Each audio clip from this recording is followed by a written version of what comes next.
Belathis. It's pretty intense.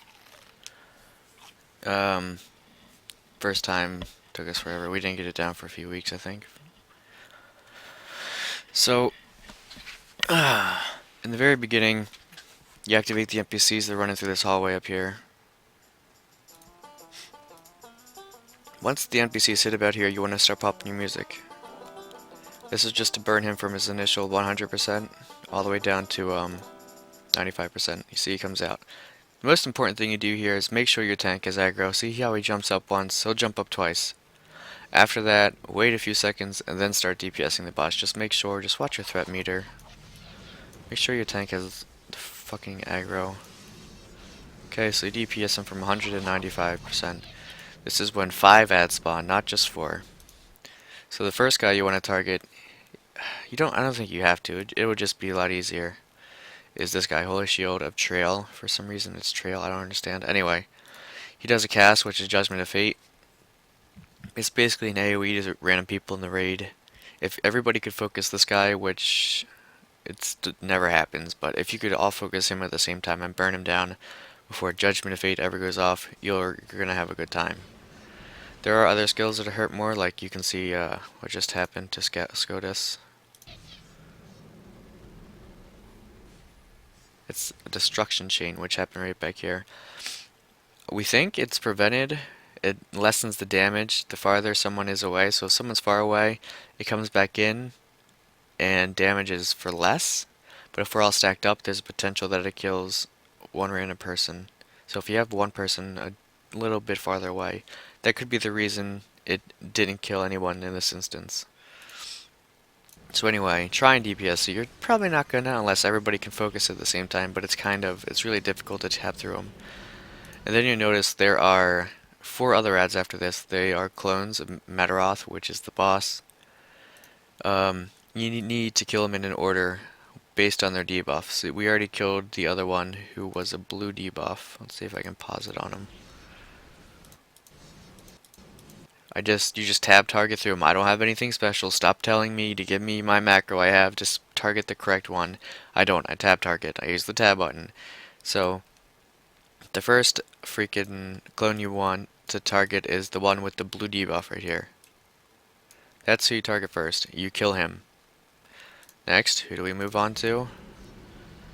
The red one. He has the red debuff. You can also tell that he has a blue debuff here. He has the blue debuff from the past boss that we just killed. So now we're killing the red one.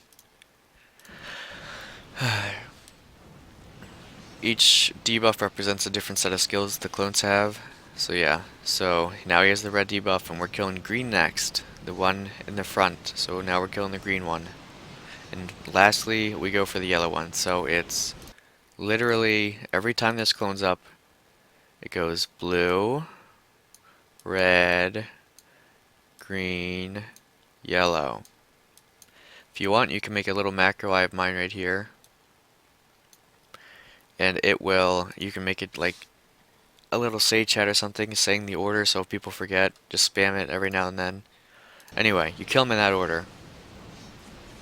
Once all 4 of the boss clones die, the actual boss spawns. The second time he spawns, you need to watch out for this cast, Dark Energy Rift, which you just did. And I was too slow to pause it. So anyway, right, boom, here. Dark Energy Rift, just silence it, or something. Make sure it doesn't go off all the way, because it spawns ads or something like that. Don't worry about your debuffs. Just don't worry about them. What you're going to want to do is DPS him from 95% to 85%. That's this phase. Just making sure you get Dark Energy Rift silenced. Everybody's stacked. Everybody should be stacked. So you notice how he has this yellow debuff? Because the last ad we killed had a yellow debuff, so the boss spawns with the yellow debuff on him. Yeah, he'll get the 85%, and he'll spawn those 5 ads again. So that means you target Holy Shield of Trail first, if you can. It's kind of finicky to target, but yeah. Because Judgment of Fate does an AoE, and yeah, see? Big AoE. It looks like 70% of your HP, or 75. And so you go blue, red, green, yellow debuffs again, like you can see, like we did last time. And once you get this last one down, this is the last phase of the boss. The actual boss will spawn. And I don't have exact numbers, but he'll be at 85%. This is when he gets the spawn, this is when you want to start doing a countdown. You still want to be interrupting those rifts, by the way. You want to start a countdown, and people who are doing music, pop your music while it's playing, like immediately after it hits the red stump, so you can get it off without being interrupted. And from here, it's about 85% from there, yeah.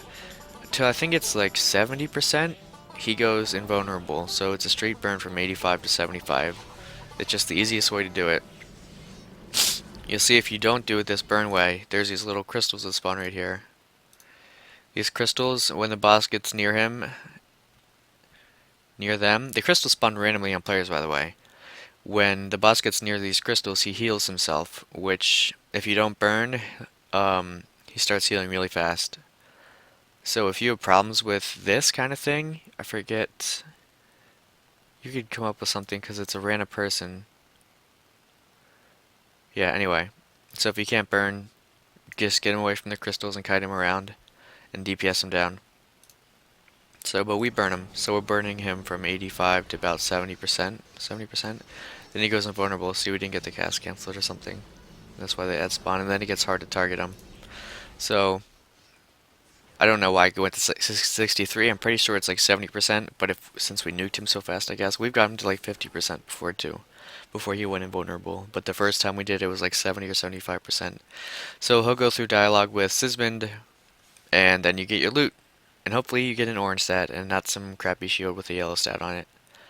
And that's all you do for this boss. Just watch your aggro in the beginning, let him jump twice, and every time the boss despawns and adds spawn, remember your tank has to get aggro first. You can't just DPS.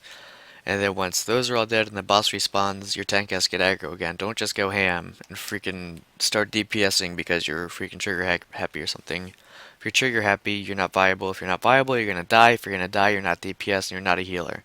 So do your job. Don't get aggro. Let your tank do that.